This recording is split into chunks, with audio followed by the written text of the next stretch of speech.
Good afternoon, and thank you for being here this afternoon.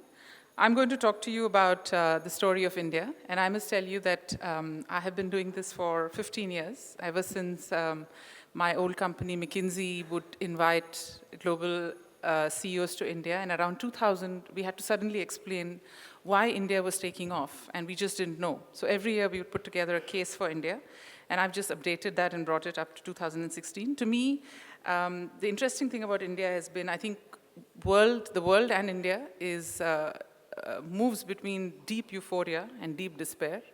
While this India has never been about evolution, it has never been about any revolution, it has been about constant evolution. And so to me, the case for India is that structurally, India is set up for many, many decades of growth. The real challenge for us, as you know, is about execution around two fronts, and that's what I'm going to talk to you about.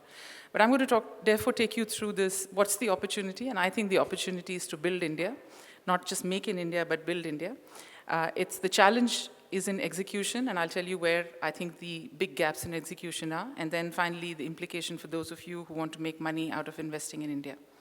The biggest thing I remember about India is that it's resilient. After 91, it was never going to be the fastest growing economy in the world, but if you look at between 91 and 2012, this economy continued to grow despite all kinds of changes in the world. We had the Asian crisis in the late 90s, we had a whole bunch of elections in India, we had the recession, we had Godhra, we had anything that you name, but between 92 and 2012, the Indian economy was resilient and it continued to grow, and then something happened. And I want to talk to you a little bit about what that something was. One of the reasons for the resilience of the Indian economy was actually the structure of the economy. Almost 57% at one point in time, recently it used to be 60, almost 57% of the growth of the Indian economy comes from private consumption. And this is great news, because when you have 1.3 billion people, all of who are relatively poor, and all of who think that their time has come, they all consume a little bit more, and that's why the economy continues to grow. This economy grows because people consume. And people consume not just because they earn more, but because they think tomorrow will be better than today. And that's been one of the most important drivers of the Indian economic growth. Unlike, say, the Chinese consumer, who in research after research will tell you that they think the tap will be shut off one day, and so they still save 44%. Indians think it's their time, and so they consume. The investment portion, the gross capital formation is important and should perhaps be much more than 33, but the heart of the resilience of this economy was private consumption. So what happened between 2012 and now? And the reason I'm talking about this period is because the solution for the approach of the next couple of years depends on understanding why we went off the cliff after 2012. There were really four factors which explained why between 92 and 2012, India continued to grow through all the noise that happened around it. The first one, in a noisy democracy, was a progressive and aligned political environment. I'm going to spend a couple of minutes on where we are on that. The second big driver was the private consumption point that I just mentioned. The third one was, despite the infrastructure that you see in India, the continuous improvement in infrastructure, coming from a low base, it doesn't materially shift the infrastructure quality, but we've done infrastructure investment. And finally, of course, the entrepreneurship of this country. So the four big drivers of growth for 20 years were these factors. And I'm going to quickly take you through them and tell you where we stand against each one of them. Between 92 and 2007, forget the charts, don't bother about them, just look at the title.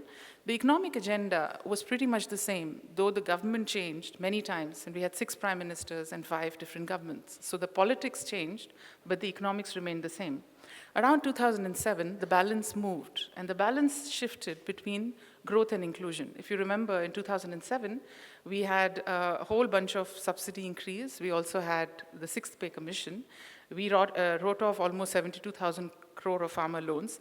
And the issue was not that economic growth the real issue was the economic growth appeared to be off the political agenda, with inclusion the only focus.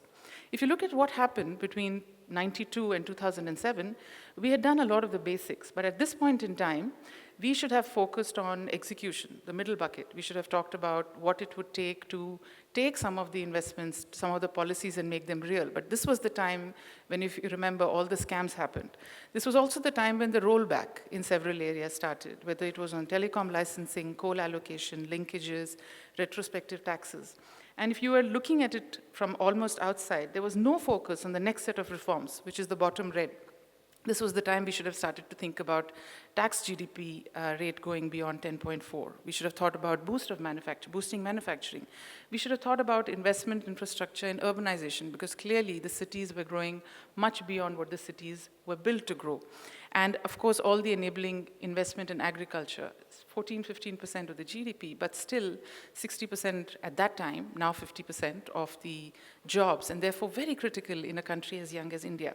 But around 2007, if you were watching India from the outside, you would have felt that the focus of the Indian system was only on Horizon 3. If you think about balanced growth of a country, you have to focus on executing what you have, which is Horizon 1. You have to invest in what gives you growth in the next 1 to 2 years, which is Horizon 3. And of course, you have to do the right things for Horizon 3, which is the inclusion piece. But if you were looking at India as an alien in 2007, all of the narrative in the government, all of the conversations in the government were only around inclusion. So the issue was not that India focused on inclusion. It was great that India focused on inclusion. We should continue to focus on inclusion. The issue was not the 2% that we spent on factors associated with inclusion. The issue was we stopped talking about economic growth. So around 2007, the balance changed. The balance between economic growth and inclusion changed. The legacy of this led to 2014. You guys know what happened in May 2014. A single party voted in. This was the map of India. It looked spectacularly orange. But hidden behind the spectacularly orange was one big thing, which we're seeing the impact of. This government came to power with 31% of vote. It came to power with a Rajya Sabha where it is challenged, at the very least till 2018, if not till 2019. And this government also came to power with a party where there is some amount of real battle within. So it was, on paper, a spectacular victory, but from an execution point of view, it came with its own set of challenges. It also, interestingly, came with a marginal change in the age cohort of the ministers. This is an interesting chart. It shows you on the left-hand side the median age of citizens of the country, and it shows you on the right-hand side the average age of the cabinet ministers of that country. And if you look at India, we have one of the youngest citizen base of the country and one of the oldest cabinet ministries in the world. Now, it dropped marginally from 67 to 61, but it didn't bring a new look at how India should be looked at. It also had a whole bunch of inexperienced, not necessarily bad, but inexperienced ministers who were working with an increasingly centralized PMO and empowered bureaucrats, but not really sure about what would drive stability, given that the old linkage of protection from ministers was under question. So a terrific majority, a very visible mandate for development from pretty much everywhere in the country, but not necessarily as strong in a country where the big challenge was execution. What was needed to bring the economic growth back was not strategy. What was needed was execution. And a lot of it was political environment. And in this context, getting political alignment was not necessarily the easy thing. Now, if you step back and look at what this government has done, they actually have a wonderful, ambitious agenda. One that will get executed over 10, 15 years, but perhaps that's deliberate. And if you look at all the elements of it, driving investment, social infrastructure, physical infrastructure, more public investment through fiscal reform, this is illustrative, but you get a sense of how meaty and how sensible this agenda is. The underlying issue, though, in execution of this agenda is it almost needs a system-level redesign. It almost needs a whole bunch of new policies, and it definitely needs alignment between Lok Sabha and Rajya Sabha. So the difference that I see between 92 and 2012, when the political agenda was aligned and the political agenda was executed at different paces during those 20 years and now, is that the political agenda now has been defined. It's actually a very sensible one. If you ask individually, each of the political entities, the different parties will agree with it. But in the absence of a space for alignment, Delhi increasingly resembles Washington, and what we have is an agenda that doesn't get executed. And so on each of these, with perhaps the exception, and I had to put a green, so with great difficulty I found a green around the banking system reform, which is, day zero of that effort. Pretty much on all of them, we haven't seen as much movement as we would have liked, because underpinning the execution of this agenda is a level of alignment and a level of redesign that this inexperienced young government with a 31% mandate, but with not enough power in both the houses of the parliament, has been able to do. So Delhi is Washington. So what has helped us in the last couple of years? What has helped us is the states. While Delhi is fighting, the states have emerged as engines of growth of this economy. They've woken up that the development agenda is the best way of making politics works. It gets them voted back. There is an example from a whole bunch of states.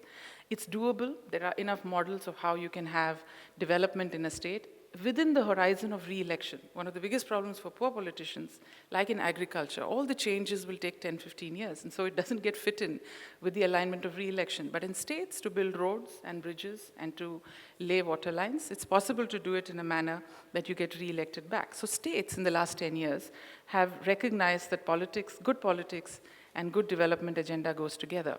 Thanks to the FRBM, in the fiscal responsibility mechanism launched in 2002, the state deficits are also under control. While at a cumulative level, India has one of the highest fiscal deficits between the center and the state, at the state level, surprisingly, for 30 different states, it's been well under control. And more importantly, the state development expenditure has been growing year after year, and it's now 25% higher than the center. It's interesting to see what they spend this money on. They spend this money on roads, on irrigation, on power, on water, on sanitation. When you are as broken in basic infrastructure as India is, even fixing the basics is a lot of low-hanging fruit. And if you look at it systematically, states after states have been building roads, whether it's to the villages, whether it's from one town to another, and doing all the basics that we haven't done for many, many decades. And so it's interesting to see that even since 2010, if you look at 7 of the top 10 fastest growing states, these are India's poorest states, which, by the way, also happen to have most of our population. And when you're looking at the PNL of India, and you realize that of the top 10 states, 7 come from Bihar and Jharkhand and such like, it's good news, especially given that their population growth rates has been declining. So while Delhi has become starting to resemble Washington, the states, at very different paces and with very different levels of hiccups, and depending on whether the chief minister is governance friendly or not, have been doing their bit and have actually been underwriting the India's growth story.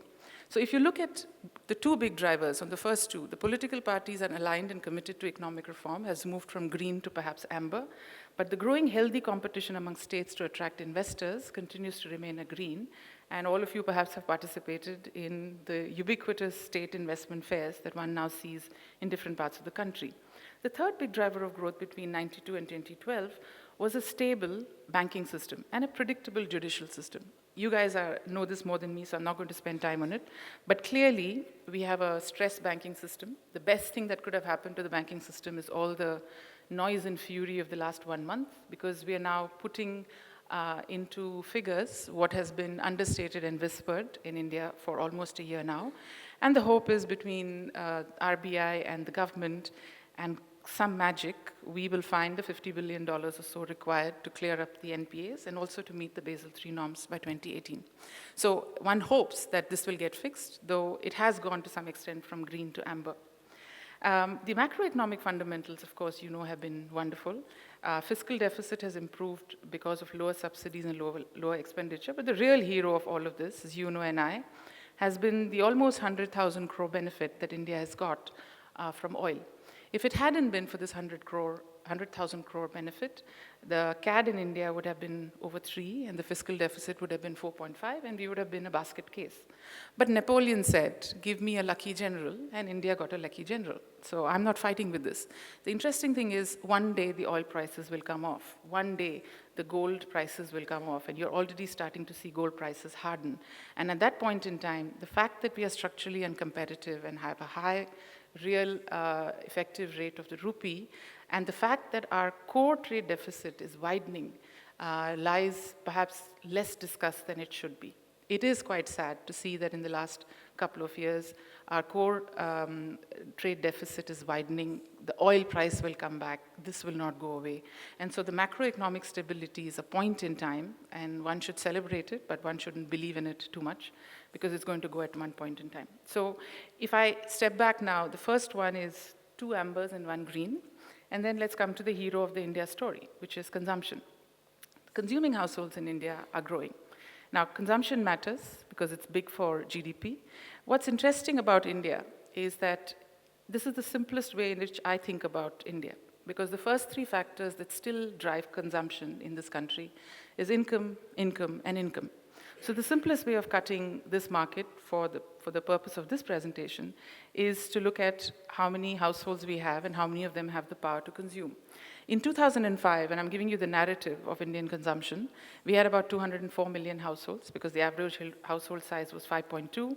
And really, the only people who consumed were the first two segments, the 11 million. The bottom 136 million households is why Bill Gates spends so much of time here and why the Tata Trust will remain busy for another 50 years.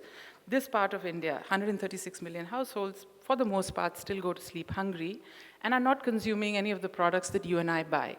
And the engine of growth is the aspirers, the 56 million.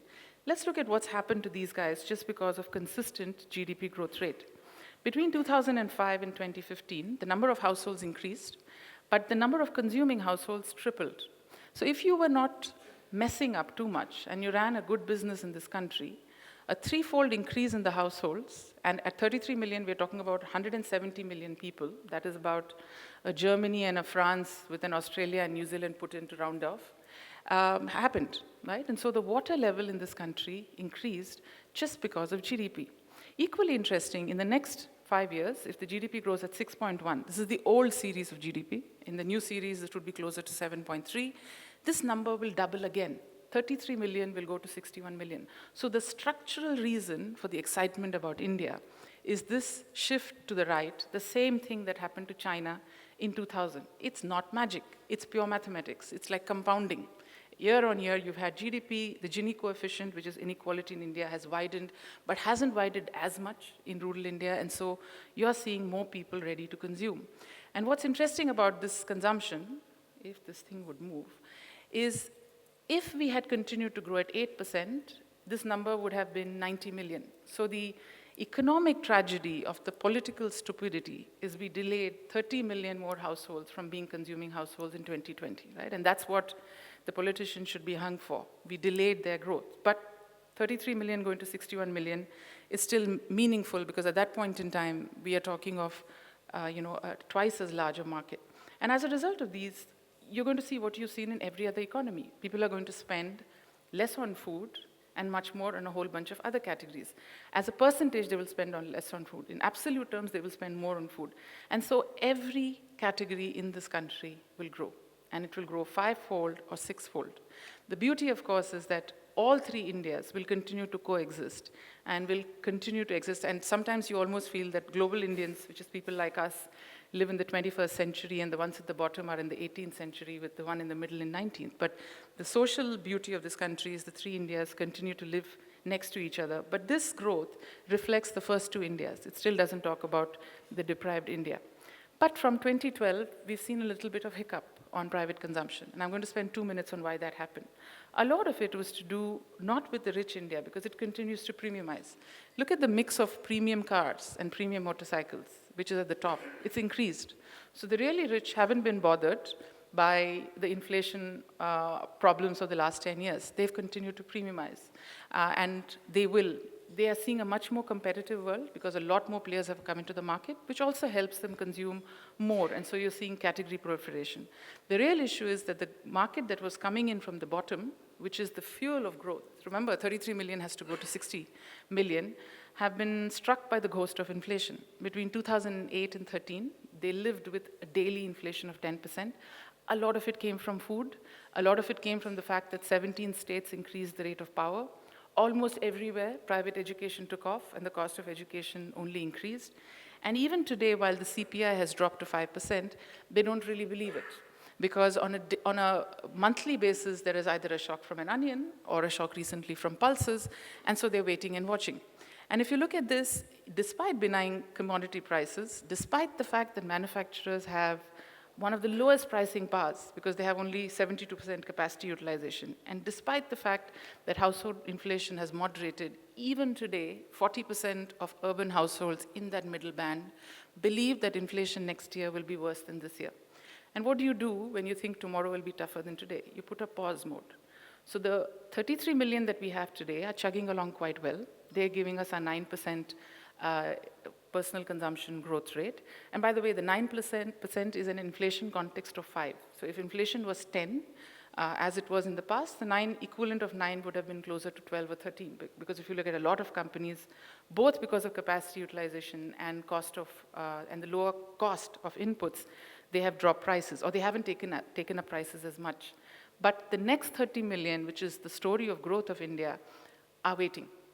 In rural India, this is further exacerbated, because in rural India, one of the fascinating things which the Congress government for some reason did not use was what you see in the bottom half, left-hand side of this chart. The rural growth rate at a household level between 2000 and 2007 was 4%, but between 2007 and 12, rural households saw their income grow by 8%. A lot of it was because of agricultural food prices. So while urban India was crying about inflation, rural India and the farmers were getting more money. And by the way, nobody was doing them a favor. We were correcting food prices for the first time, and it was only in 2012 that grain prices in India were equivalent to global grain prices. For almost 60 years, Indian farmers have subsidized urban consumers like you and me. So we were just catching up on an old sin.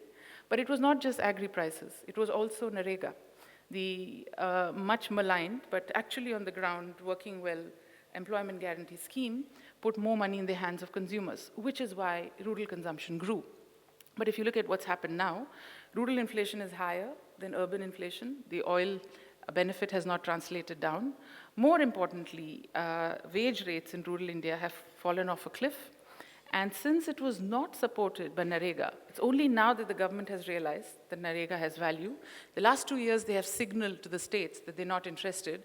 And so if you look at the spend against Narega, it's dropped. In the absence of a commitment to Narega, you saw a second-order impact on both earnings of households, but also wage inflation in households.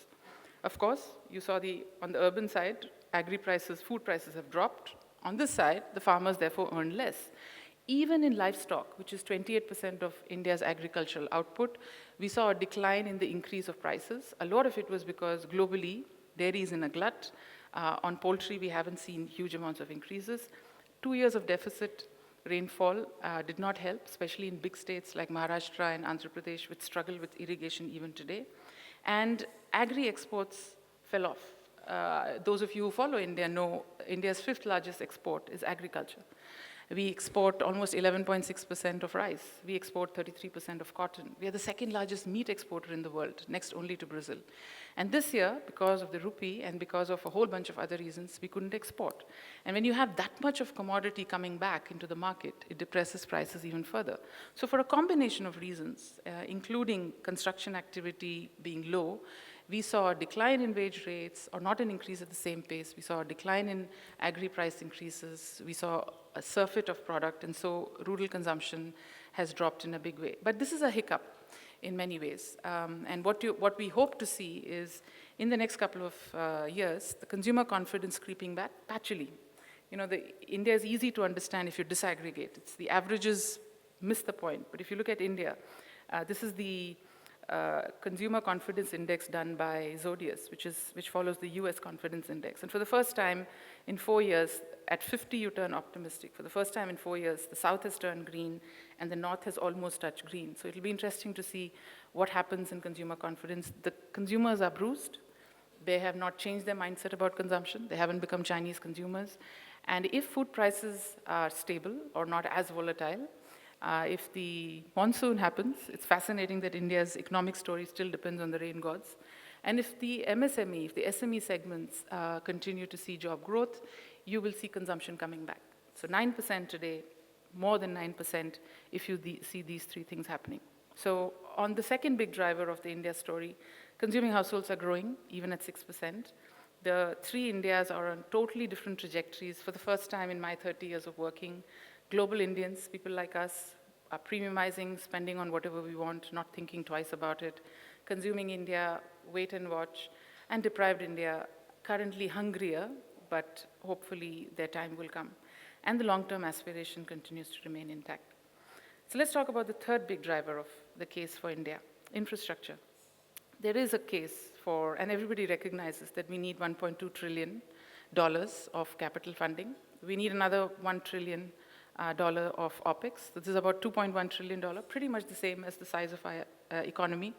Most of it is because we have been reluctant in urbanizing, and our cities have really underspent on public investment. We spend on an average $17 per citizen per year. Most of the countries spend multiples of it. And a lot of it is also because most of the growth now is happening in urban India. The problem in this is not funding, because the levers that cities use for funding everywhere in the world have not been used in India. Indian cities have not monetized their land sensibly, except for a few exceptions like BKC, which is where we are. This one place has given a great role model of how to monetize land in a transparent way, in a meaningful way, and materially. We don't really have a sensible approach for property tax, user charges, collections of it, and we don't know how to de-link the politicization of increases in user charges and how to make collections happen. We definitely don't have balance sheets of states, so we haven't raised debts, haven't done enough of PPP, which means we don't have a Detroit, but it also means that we're not able to spend on our cities. And we don't have a sensible way of transferring money from the government to the state, which is linked either to population or to density or to the need of infrastructure. But there is a science to this, right? And countries across the world have done it in the last 50 years. There's no reason why we have to reinvent the needle. If we wanted to do this, we could, because all of that 2.1 trillion is fundable. And if we had a bond market that was deep enough, you would get enough money from investors, but also from countries like Korea and Japan, who are looking for long-term investment in infrastructure. The real issue is that we haven't fixed governance. The real issue is if you wanted a city head to take a lead on raising money on the books, how would he do it if he was an IAS officer with a 2-year tenure, even if he was well-minded? You'd be worried about CAG, and you're asking a bureaucrat to take a political decision. The place where the rubber hits the road is in governance. And it's funny that we've created governance equivalency in villages, where the panchayats, locally elected panchayats, take political and economic decisions. But in our cities, we haven't done the devolution of power. And so it remains on paper. And much as we do smart cities and Atal cities and all of that, we're going to do incremental stuff rather than move the needle on infrastructure. The other side of the story is, while public capital expenditure has increased, remember we saved 100,000 crores on oil, we're putting in 70,000 crores as public investment. Hopefully, if the railways can absorb it, we will spend all of it. In all probability, we won't spend all of it because our absorption capacity is an issue. While public capital expenditure has increased, new project announcement remains slow. And one of the biggest things in infrastructure has been that we have private sector which has been stuck. If you look at the balance sheet of big infrastructure companies, they're all over-leveraged. If you look at the GCF of India, the gross capital formation, it went from 30 to 35. One magical year, it almost touched 38. By the way, China was at 50 for almost 20 years. But now, this year, it's dropped to 29. And the incremental capital output ratio, which was 3.8, has gone to 7. This year, it's still at 6.8. So the case for the public investment in infrastructure is weak till we get our cities right. The case for public investment through entities like the government ministries or railways requires a much harder investment in capacity and simple capacity to put together a project plan, to be able to do an RFP, to be able to procure in a manner that is transparent, to be able to launch a project. We're not asking for technical expertise, we're just asking for techno-commercial expertise. And the case for private sector is a bit dicey right now because historical balance sheet of the big infrastructure companies are stretched, and there is an increasing deficit, if you will, of trust between corporates and the government, driven by all that you have been seeing. And the ease of doing business, you could have overcome it till you felt that you had a voice. But in an environment where you feel you're stifled and you don't have a voice, you then diversify. And it's interesting to see how many Indian companies are now investing outside India. So on paper, the infrastructure story could be a second big driver of growth, like private investment, because we have so much to build. But the construct of it, to be able to raise the money, and more importantly, to absorb the money, remains much weaker today than it was even a couple of years back. So the last big driver, entrepreneurs. The heart of this country's story has been entrepreneurs. It's been entrepreneurs that have made this growth happen. A lot of it is because they're ambitious. A lot of them is because they feel there are enough people who've come up within a lifetime. This is not moving. They have lots of role models, and even in the Indian marriage market, you can now get a daughter-in-law if your son is a businessman, which was not true a couple of years back. So socially, entrepreneurship has got more accepted. And like in China, many more billionaires will be created, because at the other side of stormwater drains and water management and wastage management is a billionaire. And actually, for the size of India, many billionaires. So there's a huge opportunity here for entrepreneurs to be successful. But the private sector investment has slowed down, right? And it is because of what we were just discussing. The trust deficit with the government, I don't know if it's true, but estimated 60,000 of our best businessmen or our richest businessmen are now apparently NRIs, building global footprints and questioning whether they can be based only in India. The over-leverage that we were talking of and the ICOR remaining high. There is a focus on reducing the projects that are stalled, but it still is moving very, very slowly. So on the entrepreneurial side, I think the fact that we still have entrepreneurs is a green. They are in pause mode because the risk to doing business in India, especially in infrastructure, is increasingly seen as questionable. And we do have social entrepreneurs who I think are very critical for the sustainability of Indian growth, coming into fore and coming into being in a scale that is admirable. The reason I'm very proud of it and I'm very happy about it is because you don't want the Thomas Piketty story to be played out in India. Surely the advantage of being late to the economic development story is that we shouldn't make the same mistakes that other countries have. And it's fascinating to see how many young people in this country today don't wait till they're 50 and 60 and have savings to go and do what is good for India. It's fascinating to see how many of them are going and talking about inclusion and empowerment and a whole bunch of other things to bring the bottom of India into the mainstream even today. And to me, one of the most exciting things in the last 10 years has been the development of a parallel organization form of social impact, which I think is the heart of why, when we get this current hiccup over, our story will be much more resilient than it ever was. Longer-term risks. The biggest risk, of course, the short-term risk, as you have heard, I mean, you've heard till now by now, is political uncertainty. The longer one, of course, is killing. What you're seeing in Haryana today is a symptom of jobless growth. We saw this earlier in Gujarat. We will see many more of these in the years to come. Energy security and water security. Water is a huge issue for India. And of course, defense and police modernization, because we live in a dangerous neighborhood. But given the political uncertainty, the long-term issues almost seem like indulgences to be talking about, because it's so obvious what we need to do, and we're stuck in getting political environment around it. So why is it so difficult? I think it's difficult because we're not talking about incremental changes. We're talking about structural reform, and structural reform is tough. I just took all the things that the government wanted to do, and sorry, 16 years of McKinsey does this to you. Everything is a 3x3.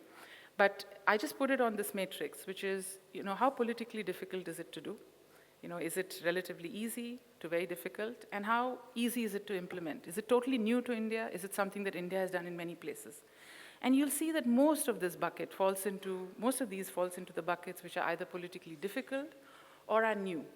So what we are asking this government to do, what the mandate of India was from 2007, was a message which said, the first round of changes that you did in 1992, and then the little bit of big changes that you did with the Vajpayee government have run their course. For the next tranche of growth, which is tending towards 10% year on year, we need a whole new set of levers. And those levers are not low-hanging fruit. Those levers are a new way of doing stuff, whether it is increasing tax base, whether it is something as simple as GST implementation, whether it's defense manufacturing in India, or it is making NHAI work again.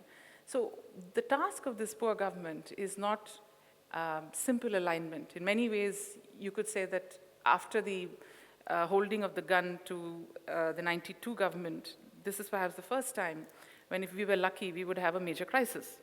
And in many ways, what is needed to govern India is a lot of alignment up front. I have never understood one thing about the Indian government. If you look at China, every 10 years when it announces a new plan, it changes the equivalent of organization structure of its ministries. So for example, now they have a ministry for climate change. They didn't have one. They had an earlier ministry for urbanization. Now they have a ministry for privatization of affordable housing. Earlier they didn't have it. So as the jobs to be done of the country changes, countries reorganize their ministries.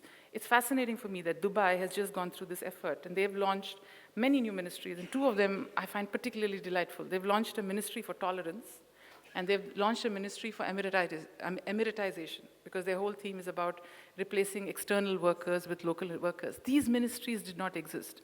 It's fascinating to see that in Delhi, we still have a ministry for steel. We still have a ministry for fertilizer. We have a ministry for agriculture. We have a ministry for food processing. We have a ministry for water.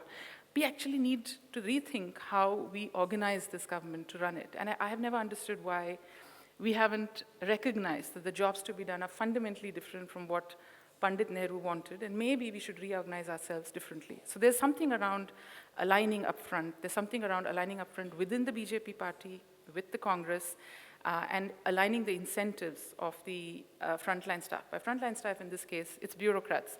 The breakdown of trust between politicians and bureaucrats when the telecom and the coal problems happened was the first time when the bureaucrats felt that they would not be protected by their political counterparts. And since then, talk to any sensible bureaucrat. He's not going to do anything dramatically new, because even after he retires, the CAG can come after him. So we've just removed any incentive for any good officer to do anything different from the rule book, because what is the upside for him? There's only a potential downside.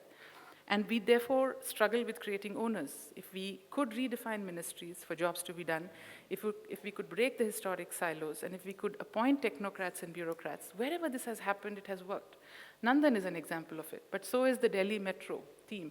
So is parts of the railway. We do a brilliant job when you have somebody who knows the domain, leading the effort, not for a short period of time, but for the completion of the job. So we need to think a little bit about creating ownership. And we need to design solutions. I mean, Swachh Bharat is a great example. The poor prime minister is frustrated. 1 or 2 years down the line, he's got X number of toilets, I think 16 million, but it hasn't changed usage. Because what they forgot was that you build toilets, especially if they're given by the government, they use it as storage. I go to villages, I spend 20 days in the villages. In UP, you will see a lot of them are new godowns. And people will say, we have a new godown, the government built it for us. Because you haven't changed behavior. And at the time when Swachh Bharat was launched, it was about the cuteness of the title.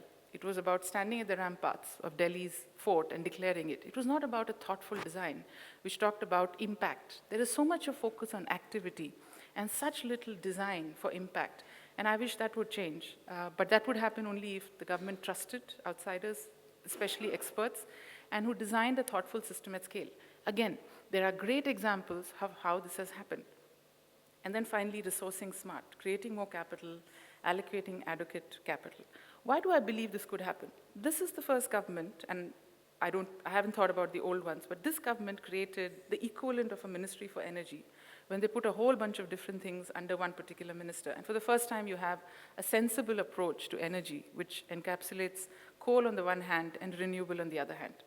This government is also the one that is increasingly thinking about how to bring private sector people in. So it's not as if they can't leverage this. It's not as if there are no examples of how this has been done in India in various states. I mean, if you look at some of the most amazing frontline activities for rural, they were created as Section 8 companies as far back as 2000 and manned by IAS officers, but kept far away from politicians, and they have been running for almost 10, 15 years. So there are enough and more examples that all of this, which is aligning up front, creating owners, designing solutions, and allocating smart, can work.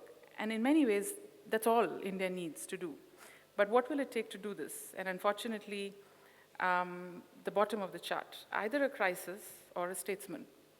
The tragedy of being the fastest growing economy in the world is we're getting far away from a crisis, right? And we're growing fastest not because we're doing something dramatic, we should be growing at 10, but because the rest of the world is not growing as much. But if we had a crisis, we would change. Or we need statesmen. If you look at the prime ministers who have aligned politically, it's not because they were clever. They must have been clever, but they were also wise. And so what's really needed, and now this sounds goofy and womanly and all of that, but what we really need, if you want a 10% growth, is either a crisis or a statesman or both. In the absence of that, in all probability, we'll get a 6 to 7% next year. If we are lucky and one or two of the new things happen, one or two of the states fly, we get some of the big investments coming in, maybe 8%. If monsoon happens, we'll get 8%. But for the 10% to happen, we need a new game. And the case for India, therefore, is this. Structurally, the consumers are here. From an infrastructure point of view, there is a Chicago to be built every year. From a resources point of view, you couldn't have been in a better time in this century to buy raw material of all kind. The commodity super cycle ending has to be great news for building of this India. You have political will at states, you have political will at the center. We just need Delhi to become Delhi again and not become Washington. And we just need some thoughtful design on 6 or 7 big themes, which we all know, in order to be able to move from 6, which is perhaps a given, to 10, which is required. Otherwise, we're going to see a lot more water taps being switched off in Delhi. Thank you very much. Wow, that was spellbinding. My first question to you is, by any chance, are you standing for elections? You have lots of people here who vote. I'd vote for you. Right, let's ask some questions. That was a lot of information, very well presented in a power-packed punch after punch style. So let's start with some questions. Yes, gentleman in the front. Yeah, well, one question comparing India to the outside economies. You know, last decade we had a decade of slow technology movement, which is now beginning to accelerate in major areas. This, while India will have to grow in a labor-intensive manner, given our so-called demographic dividend, the West is going to have the advantage of high efficiency as these technologies come in. So what we are talking of an advantage of India, how much of will it be at risk moving forward over the next 10 odd years? So I don't think it's an either or, right? For example, I just came back from 3 days in Madhya Pradesh looking at some water work that they have done. If you just thought about the water infrastructure we need to build in this country, we need 10 million people who work in water. If you look at our schooling system, we need 10 million school teachers, we have 8 million. We have a gap of 2 million. If you look at nursing, we have a gap of 4 million. If you look at doctors, we have a gap of 500,000. So I think the issue is, and construction, the biggest thing, construction is still not done by robots, right? And you can't make it efficient. And we have to build India. So I think the advantage that we have is that we have the manpower, right? And for a country which has the level of skills that we have, which is, most of them are 6th class, 8th class passed. We're lucky that at least for the next 10, 15 years, we have enough jobs that require bodies and young bodies. We have them. As you do this, technology only makes it more efficient and allows you to scale it up at an accelerated path. So for example, in water, there are mechanisms to do watershed development. With technology, you could replicate it in 600 districts, what otherwise would have taken you a longer period of time. So to me, the nature of the work to build India requires bodies. We have them. And we should use them before they get too old or they get too disappointed. And technology will only allow standardization and scale up at a pace that is unprecedented. And that surely is the magic sauce. So it's not an either or. Yes, gentleman in the back, can I request you to stand up, please? The mic will come to you. We'll just get a mic to you.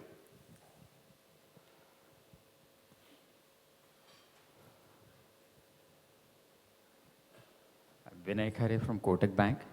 I have 2 questions. One is you used ICOR as a tool to actually explain the productivity of the investment. I wanted to know how efficient or how good is ICOR a tool to actually, use as a benchmark to understand the efficiency of the investment, because we are at a growing stage, and it cannot necessarily be compared with someone who's little more investment in automation may give huge amount of output compared to us making basic roads and all, having very less incremental thing.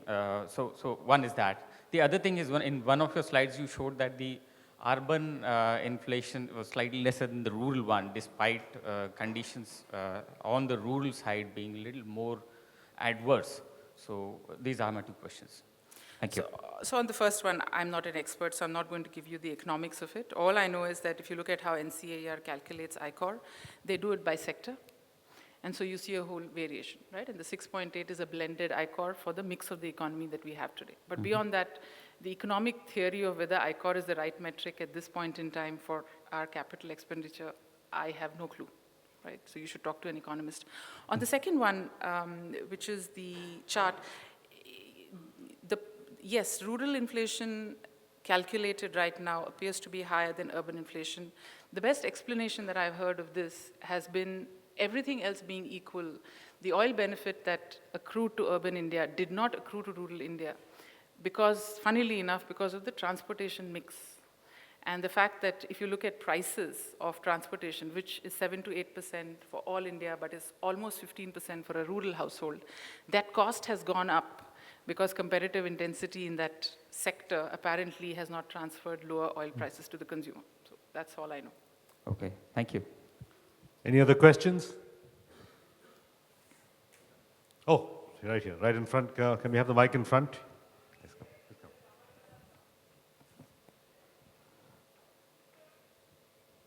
I'm Vikram Bajaj from Amrit Corp.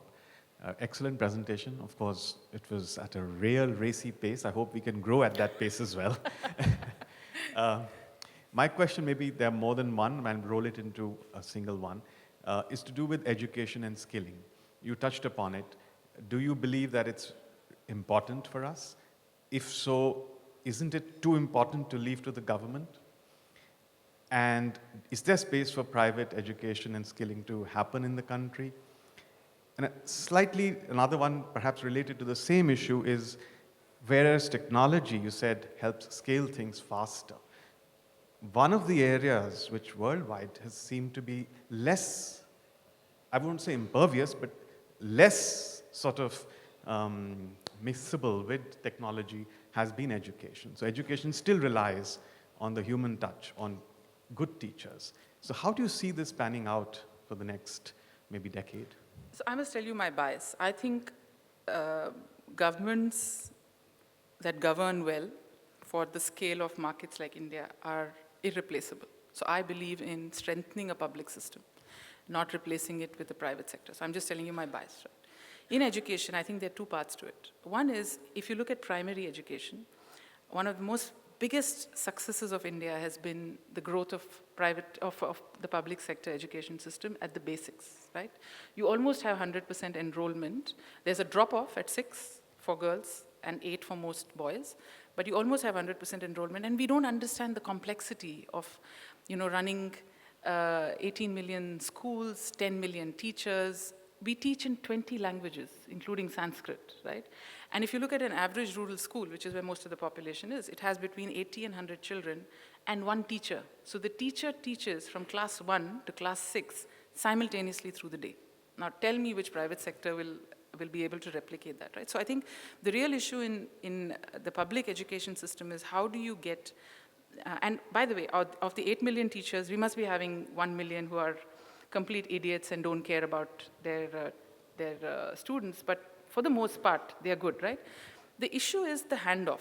The issue is after 6 to 8, we perhaps don't need higher education in its traditional form, which is why the industry and private comes in, right? And we need our own version of the German or the New Zealand model of apprenticeship and of skilling.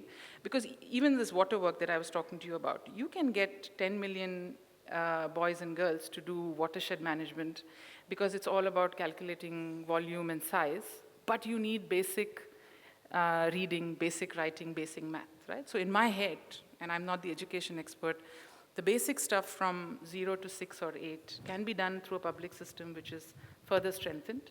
And after that, it has to be skilling. I don't think all of them have to graduate. In any case, most of them don't. Okay, I have a question, Ireena, and one of the examples that you use when you're talking about aligning ministries to tasks instead of ministries to ministries, you use 2 examples, China and Dubai, and both were curious coincidences, non-democracies. Why do you think that should be applicable in a democracy and in a noisy democracy like ours? So clearly, I have to choose better examples. But I think maybe if you looked at, even the UK and the US, you see this, right? So for example, if you look at what George Osborne just did, it hasn't been particularly useful, but one of his objectives was to simplify the tax system. So he created the FITS, something, F stands for whatever it is, right, of tax simplification. So my point is that depending on what you need to do, you need to create capacity in the ministries to be able to do it. So next time I will use UK and US as an example. I just loved the charts that I saw of Dubai and China. I have a follow-up question. You broadly said that Chinese consumers tend to be fearful of the future and therefore save their money. Indian consumers tend to be optimistic. Now, is there a dividend of having a democratic tradition? Why do you think that is so? God knows. We have tried to understand this. I have tried to understand this for a really long time. There's something about the Indian youth who feel that this is their time. You talk to children, young people anywhere in this country, villages, big cities, and they all feel, Hamara zamana hai. That's why they celebrate Indianness. That's why tradition is back in a big way. And the context of their consumption is a very open family structure that is supportive and that supports new things. In China, if you speak to consumers, a lot of them are worried about the fact that their support system does not exist. And so that young person is taking care of 2 parents and taking care of 4 grandparents, right? So I don't know whether it's to do with the structure of the family. I don't know whether it's to do with responsibility. But Indians don't trust very much, right? But they are not as fearful as Chinese consumers are. I don't know. Any other questions? Do I see a hand up? Because I have a couple of more. If you don't, I'm going to ask the questions. Yes. Yes, sir. Yeah. There's a McKinsey study, coming to McKinsey, perhaps you were there at that time, 2009, 2010, and repeated subsequently, saying that most of the global growth, 60%, or in fact the global GDP, will come from top 300, 350 cities. So the growth model will have to shift to city clusters, which Chandrababu Naidu has done seem reasonably well. Now, is this something which can be adapted in India, given the fact that most of our GDP today comes from something like 0.3% of, or I think 0.3% of our land usage is generating 60% of our GDP. 0.3% of our land usage, if my data is right, is generating, if I look at corporate headquarters. So this city cluster model, is it something which can be replicated in India's socio-economic scheme? So I don't know about that, right? I mean, that's a bit of a fallacious logic because less than 1.5% of India's land mass is urban, right? I mean, it's a question of but I don't know, because if you look at the GDP in India, 50% of India's GDP is rural, though Rama will kill me for calling it rural. But out of that, only 14% is agri. So we forget how much of rural GDP even today is non-agri. A lot of it is services. So I think there are 2 parts to your answer. One is, if you look at the traditional metric of productive and productivity growth, by logic, urban centers across the world are much more productive for all the benefits that urban centers have. And you're going to see the same thing happen in India as India urbanizes. We are on paper between 30 and 52% urbanized. We're going to add another 20% by 2040. You're going to see a lot higher return, whether it's ICOR or not, on that investment. But at the same time, it doesn't mean rural India is not going to grow faster, right? Rural India will grow, but the difference in income per capita between urban and rural will go from the 2.5 times it is right now to almost 4 times. We are no different from anywhere else in the world. So I think you will see an urban cluster growth, but depending on what will be the mix of the Indian economic growth, you could also see clusters which are around not necessarily urban centers. So it could be around mineral-based, it could be around agri-processing, it could be around textile. Those things don't have to be necessarily urban city as we know it, right? So it all comes back to the mix of the Indian, made in India story. Right, with that we come to the end of this session. Ireena Vittal, thank you very much for an enlightening presentation.